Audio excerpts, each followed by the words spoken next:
She got lucky. Chelsea's voice cut through the air like a blade. My fork froze halfway to my mouth. She's just a single mom who happened to marry rich. No degree, no career, nothing real behind it, she said, laughing as she sipped her mimosa like it was truth serum. Before we begin, drop a comment and tell us where are you from and from which city you're watching our videos? And after watching the whole video, don't forget to tell us what would you do in this situation? Be honest, tell me in the comments below. We read every comment.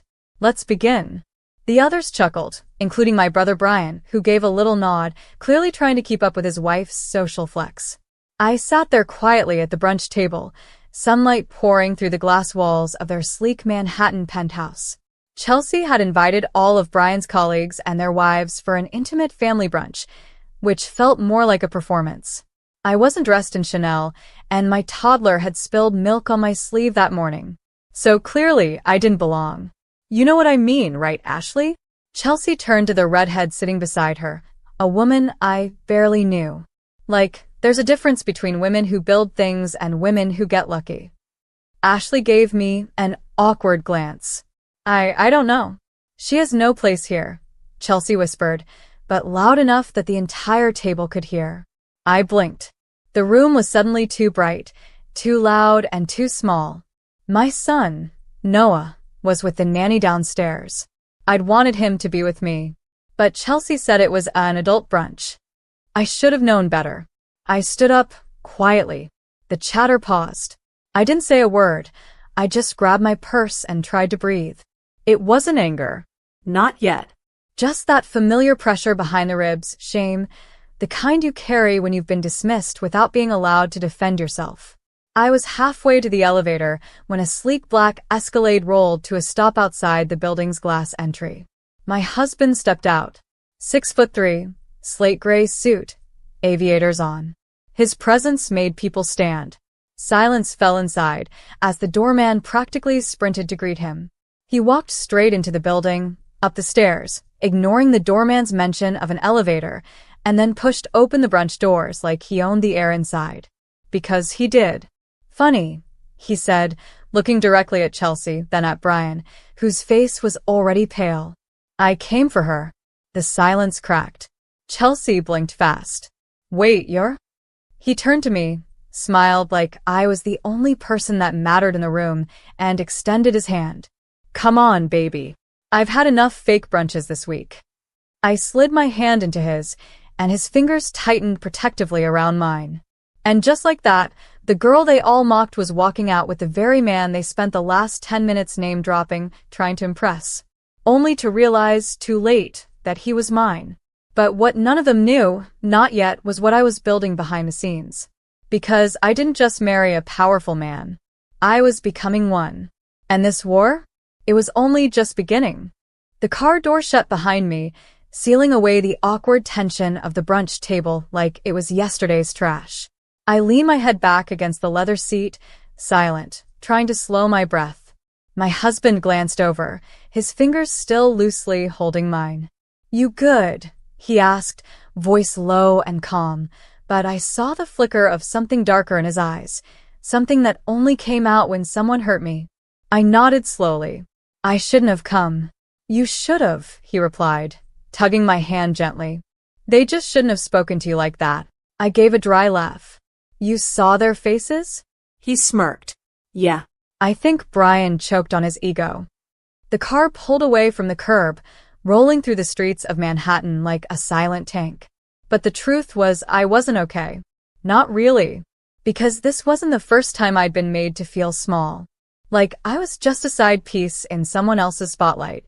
Like my story didn't matter. Chelsea had always hated me. Ever since the wedding. She married Brian thinking she'd be the queen of the family. But then I met Ethan, and the world shifted. She called me a lucky waitress. She didn't know I had been working 2 jobs, raising Noah alone, clawing my way out of the debt my ex dumped on me before vanishing. She didn't know the sleepless nights, the skipped meals, or the silent tears in locked bathroom stalls. All she saw was the ring on my finger. And to her, that meant I hadn't earned a damn thing. But what none of them understood was, I wasn't just Ethan's wife. I was building something brick by brick. 3 years ago, when Ethan married me, he didn't just hand me luxury. He handed me trust. He taught me how to read financials, how to understand acquisitions, how to see loopholes in contracts, how to build a team. I'd started small. A quiet real estate investment in Brooklyn. Then another in Jersey. Then a startup fund for women-led local businesses. Last month, I acquired my 5th property under the company I started for my dining table, Sable Rise Group. They didn't know I was already sitting on assets worth 8 figures. They didn't know I had just been invited to speak at a private equity panel in DC.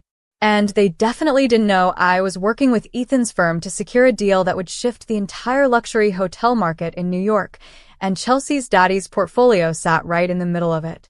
So no, I wasn't going to cry over brunch mimosas. Let them laugh. Let them call me lucky.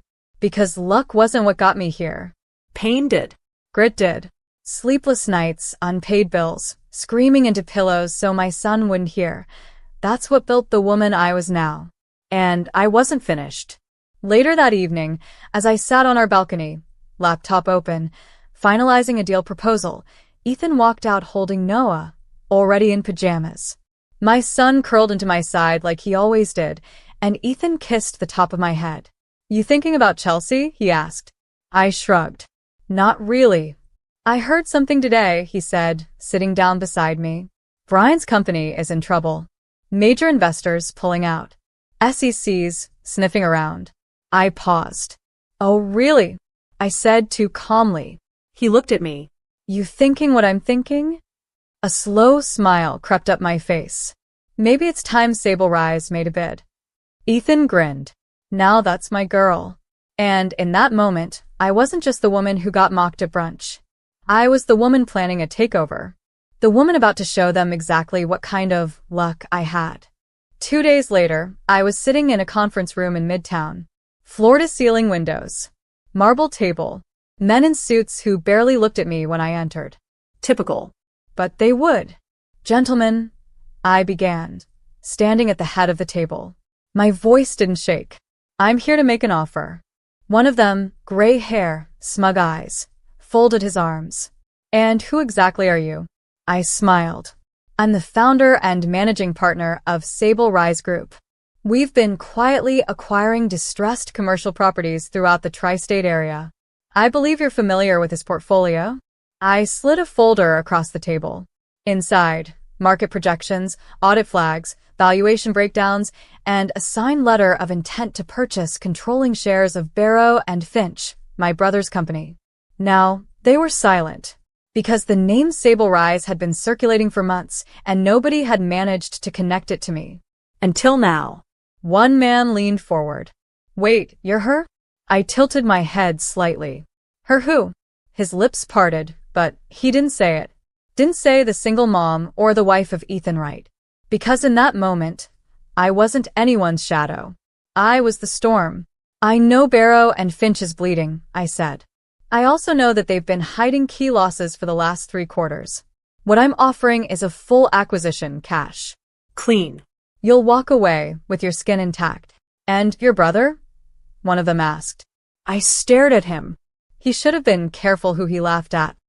That evening, I sat in the back of a quiet jazz lounge in Soho, laptop on the table, reviewing numbers.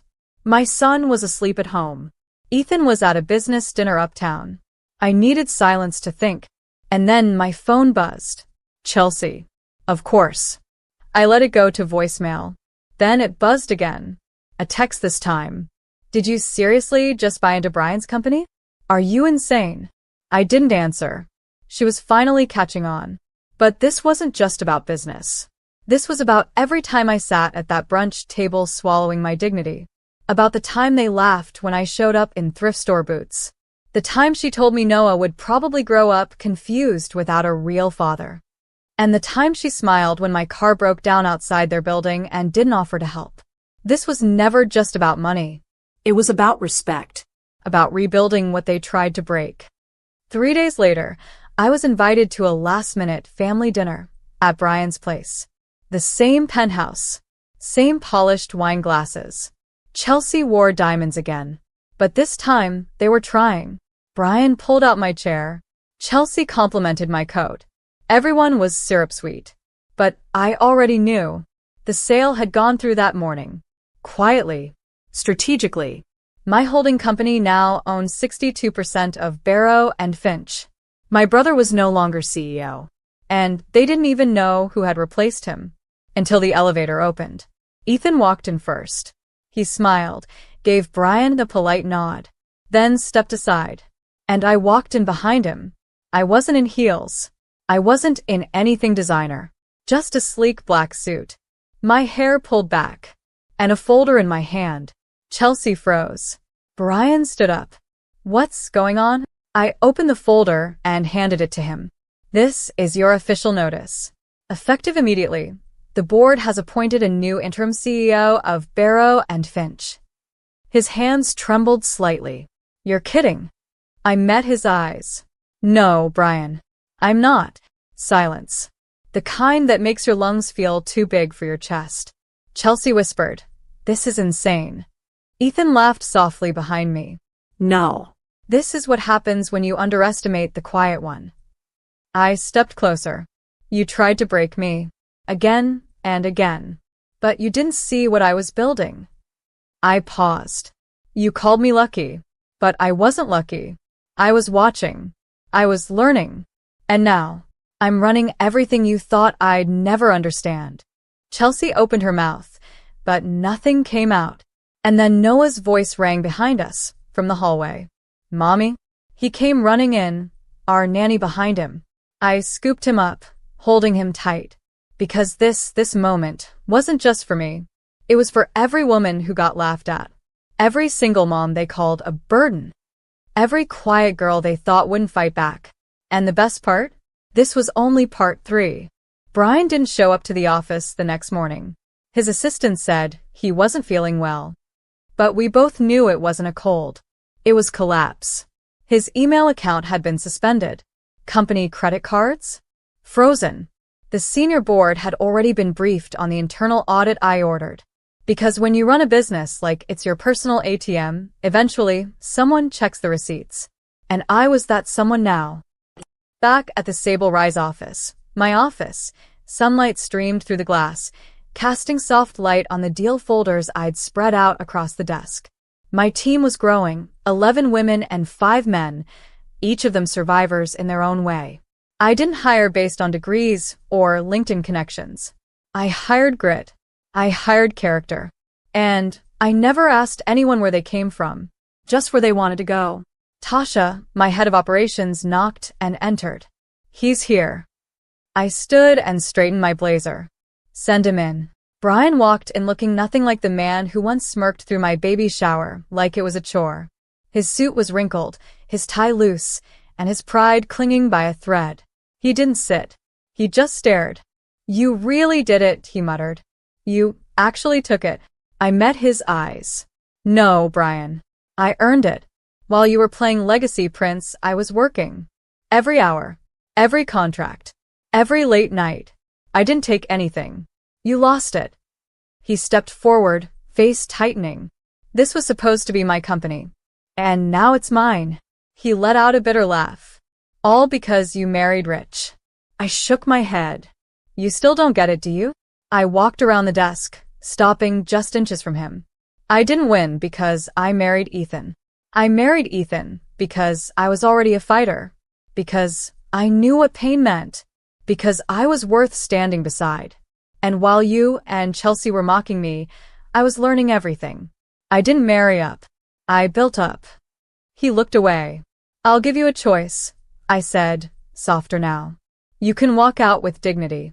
Resign, take your severance, and do something different. Or, I keep digging. And if I find what I think I will, you'll be answering to more than just the board. He was quiet for a long time.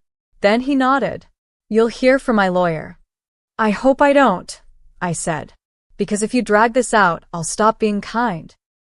That evening, I sat on the couch with Ethan, Noah between us, eating popcorn and watching a movie. Do you regret any of it? Ethan asked quietly, eyes not on the screen. I thought for a moment. Sometimes, I admitted, I wish they'd been proud. That family wasn't just a word. Ethan wrapped his arm around my shoulder. That's not on you. Noah looked up, half asleep. Mommy? Are you sad? I kissed his hair. No, baby. I'm proud. And I was. Because even in the darkest corners of my story, I had held on to my son, my vision, and my dignity. Even when no one else saw it, I knew I was building something greater. 2 weeks later, I was invited to speak at the Women in Leadership Conference in D.C. I stood in front of 1,000 people, lights hot on my face. I told them the truth, that I had once scrubbed dishes at 2 a.m. while holding a sleeping baby on my hip, that I'd cried in grocery store aisles with $6 in my pocket, that I'd been laughed at by my own family. But I had learned something that no Ivy League ever taught. That power doesn't come from privilege. It comes from pain, from endurance, from refusing to stay quiet when the world tells you to sit down. The audience stood and clapped before I even finished. And somewhere in that crowd, a woman with tired eyes and calloused hands clutched her notepad a little tighter, thinking, if she could do it, maybe I can too. But the real moment? It came 1 month later. I was sitting in a midtown cafe when Chelsea walked in. No diamonds this time. No fake laugh. Just her and a folded newspaper in hand. She stopped at my table and placed the paper down. Single OM turned CEO shakes the East Coast market. I didn't say a word. She pulled out the chair, sat across from me, and whispered, I didn't know who you were. I met her eyes. I didn't either. Until I had to be. And I meant it. Because this version of me, she was born in fire. And I wasn't done yet. A month passed. The city kept moving, people rushing, deals closing, names being forgotten and replaced. But mine stayed on every boardroom's tongue. They whispered it, respected it. Some feared it. And yet, I still made breakfast every morning, packed Noah's lunch, tied his shoelaces. That part of me never changed, no matter how many zeros were added to my name. One morning, I stood by the school gates, watching Noah run in. He turned back and shouted, Love you, Mommy. A dad beside me smiled. He's got your strength. I just nodded. He's why I have it. That same afternoon, I got a call. Are you free tonight? Ethan asked. Depends, I said, sorting through emails. I have a surprise. Where something powerful. That made me laugh. I always do. He picked me up at 7. Black suit. Subtle cologne. That familiar confidence that calmed me even on storm days. We pulled up outside the Oran, a private members club known for keeping cameras out and power in. Inside, the lighting was low, and the crowd was small but potent. CEOs, financiers, and a few faces from that very brunch weeks ago, including Chelsea. She froze when she saw me. Because this time, I wasn't walking in awkwardly, adjusting a loose strap or wondering where to sit. I was being led to the head table. Ethan whispered, They want you to speak. I raised a brow. Tonight? They changed the program after seeing the guest list. You've shaken up the market too hard to be ignored. A mic was placed in my hand 20 minutes later. I didn't prepare anything. I just looked around, heart calm, and said, People once told me I didn't belong.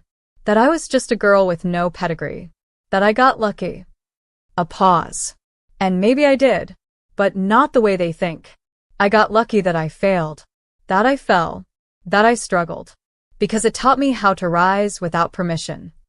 I met Chelsea's eyes directly. They called me a single mom like it was an insult. But what they didn't know, what they never expected, was that I'd be the one signing their paychecks. I set the mic down and walked off stage to thunderous applause. Later that night, at home, in pajamas and with makeup wiped off, I curled up beside Ethan. You know, I said quietly, there's still a part of me that hurts. From the way they looked at me. Laughed at me. He pulled me closer. That part of you? That's the part that made you unstoppable.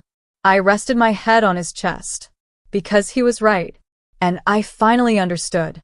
I wasn't just a woman who survived mockery. I was the woman who turned that mockery into momentum. And the next time someone laughed,